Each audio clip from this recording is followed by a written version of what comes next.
I caught you. Yeah, it's a bit early. 4:15, I suppose. He's a bit early to be doing a show, but I've just got off the phone, and this is some news that really needs to get out immediately. Pardon me. So, folks, hello, Angie. G'day, Paul. I've just got off the phone from one of my Melbourne contacts who has been telling me some reasonably sad news. Hello, Kate. Hello, Elizabeth. Hello, Sandy. You gorgeous, wonderful, lovely woman. I did get your email, and I am following up on those phone numbers and things for you, just to, by the way. Hello, Sunflower. Yeah, Peter Little. A bit of an update on Peter Little, folks. I'm very sad and sorry to report to you that a few days ago, 2 or 3 days ago, Peter had a stroke, a very severe stroke. He is currently in hospital. He is non-responsive. However, his family have been advised, with a barking dog in the background, his family have been advised that stroke victims have come back from the position that Peter is currently in. But at the moment, it is a fairly serious concern. So if you could include Peter in your prayers, he is obviously in a state at the moment where he is getting the best medical treatment that is available. And please, if you were thinking, if you happen to know the hospital that he's in, do not call the hospital. Do not call him. Do not hassle them. He is in no state to take your call, or dare say the people who are there looking after him are in no state to be taking messages. So if you are going to send your prayers to Peter, then by all means, please, you can email something to me. I will make sure that the family gets it. But at this point in time, please do not try and reach out to Peter himself or to the hospital if you happen to know where he is. I'm not going to share those details. I do know where he is, but I'm not going to share those details. It is a tragic, tragic turn of events, and I just pray that he has a speedy recovery. We know Peter has suffered a great deal in the last few years. He has been a leader in this movement from a legal sense. He has been pushing the buttons on them, on the deep state, for 3 years. He spent a lot of time in hospitals, and not this kind of hospital that he now sees himself in. It is a tragic turn of events. So, folks, if you could please include Peter Little in your prayers, that would be greatly appreciated. And the family just wanted to reach out to let everybody know that this is the current situation with Peter. They have not and continue not to lose hope. The doctors are quite encouraging. They say stroke victims have come back from this and indeed worse.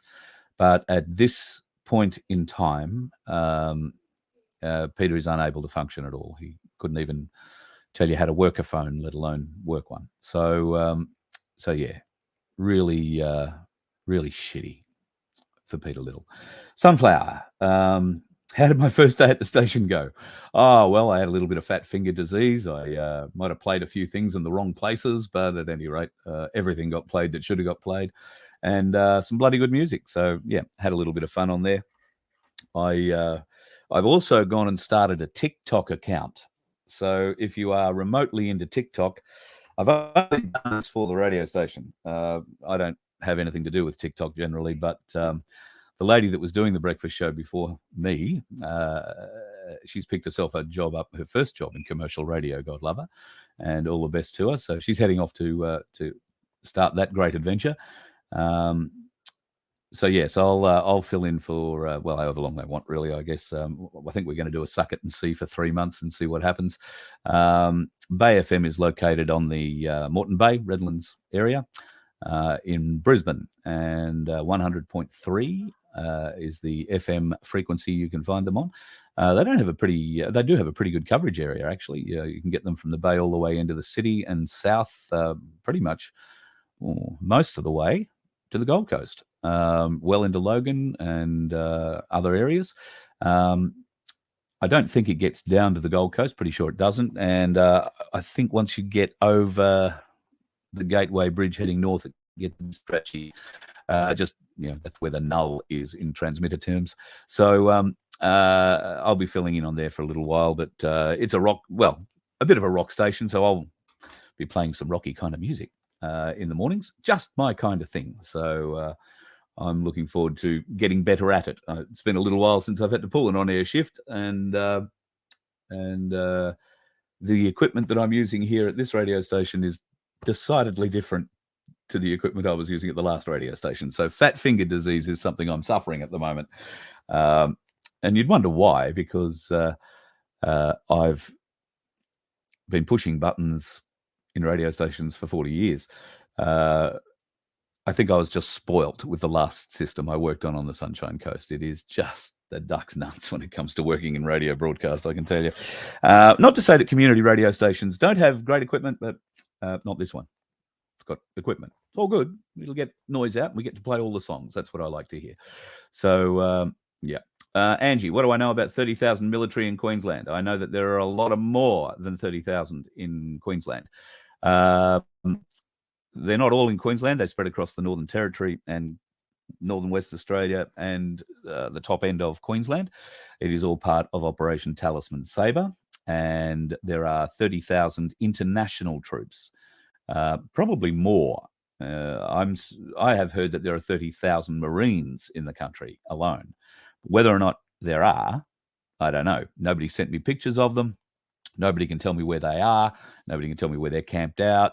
Right now, of course, they're in the middle of Operation Talisman Sabre. So if they are on that operation, they'll be running around the top end, dodging crocodiles and trying to, capture the baddies, I dare say. But yes, I haven't seen too much information on Talisman Sabre, and certainly I've seen no proof that there is anything other than Talisman Sabre countries involved in that operation. There is an awful lot of American hardware out here around Australia at the moment, though. And when I say an awful lot of American hardware, the USS America, commonly known as a warship, but a war-making ship. On USS America, they bring everything to propagate a war or to prosecute a war. There is also another warship called the USS New Orleans. Similar kind of deal. These are very big, very well kitted out warships. They are designed to be able to prosecute a battle, a very large battle, and keep the logistics going and going and going. So, okay, I can understand why that would be being used in Talisman Sabre. I can understand why two of them would be used in Talisman Sabre. There is also a fair amount of Chinese spy shipping going on at the moment just outside Australian territorial waters. And I don't know that they recognise the 200-kilometre limit. They're more likely to recognise the 12-mile limit. But Australia have said basically, by all means, come over and watch. We do the same thing to you when you have war games. So there you go. Q-Post is suggesting something happening from the 1st to the 3rd of August. Sunflower. Well, they're your dates, not mine. Let's leave that at that, shall we? I'm very hesitant to talk about dates, and I don't think it's helpful at this juncture. I'm not seeing anything that would indicate anything happening on the 1st or the 3rd, or through the 1st to the 3rd of August, unless it is some kind of financial, cataclysm. And we won't know about it. Whatever big thing is going to happen isn't going to be telegraphed to us early. It's going to happen, and we'll wake up to it, is my guess. There is a lot of things going on at the moment. They've just decided to try pushing for the Biden family to be investigated and for Biden Sr. to be impeached. Now, the Speaker of the House came out earlier this morning and made a quite long speech about the why, fors, wheres, and reasons behind putting up impeachment proceedings against Biden. He is asking for that to happen, and I dare say that will happen given that the Republicans now control the House. But what's that mean? Do you remember when Donald Trump was impeached? Twice. Do you remember how long it took? how long it took for them to get it all together, how long it took for them to get it into the House to actually do the prosecution, and then, of course, it all fell to shit anyway. What's the point of impeaching Biden if you're going to leave him in there? And bear in mind, the Democrats have form with that. Bill Clinton was impeached. They left him in. Okay, he couldn't run again. He was going to be out at the end of his term, but they let him stay to the end of the second term and had him sign a whole heap of other things into law while he was doing it. So he was very much a captured president, Bill Clinton, very much. So yeah, a lot of interesting things happening.